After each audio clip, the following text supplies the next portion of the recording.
السلام علیکم رحمۃ اللہ وبرکاتہ۔ سوال ہے، پوچھنے والے ہیں ننکانہ سے، اور نام ہے ان کا ادریس، محمد ادریس۔ کافی لمبا سوال ہے۔ پوچھ رہے ہیں مفتی صاحب، ہم نے ایک مرغی اور مرغا رکھا ہوا ہے، اور ہمارے قریب گھر میں بھینسیں ہیں، وہ وہاں پہ جا کر ان کے جو بھینسوں کی خوراک ہے یعنی پٹھے وغیرہ ان کو خراب کرتے رہتے ہیں۔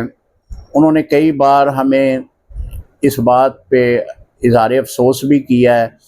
تو وہ مرغی جو ہے وہ انڈے بھی دیتی ہے، کیا اس کا انڈا ہمارے لیے حلال ہوگا؟ محترم، انڈا تو حلال ہی ہے، وہ آپ کھائیں۔ باقی جو آپ اذیت دے رہے ہیں اپنے جو ہمسائے لوگ ہیں ان کو، اس کا خیال رکھیں۔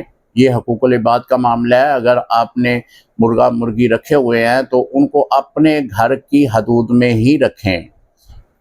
آپ کے ان جانوروں کی وجہ سے اگر کسی کو اذیت آ رہی ہے، کسی کو تکلیف آ رہی ہے، تو اس اذیت اور اس تکلیف کا اگر وہ تاوان آپ سے طلب کریں تو آپ کو دینا ہوگا۔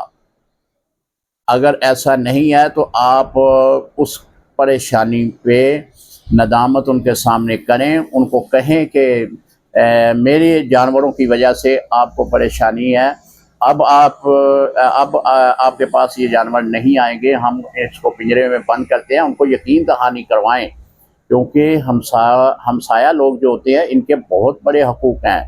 نبی علیہ الصلوۃ والسلام نے فرمایا کہ مجھے تو اس بات کا اندیشہ تھا کہ کہیں ہمسائے لوگ جو ہیں وہ وراثت میں نہ شامل ہو جائیں۔ تو آپ کا مرغا اور مرغی جو ہے وہ اذیت دے رہا ہے، جس کا ذریعہ آپ بنے ہوئے ہیں۔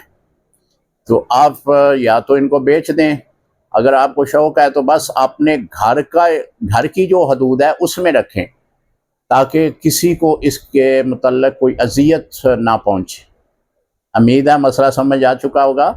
جو آپ نے سوال اینڈ پہ پوچھا ہے کیا اس کے انڈے ہم کھا سکتے ہیں، انڈے تو کھا سکتے ہیں، شرعی طور پر کوئی مذائقہ نہیں ہے۔ السلام علیکم ورحمۃ اللہ وبرکاتہ۔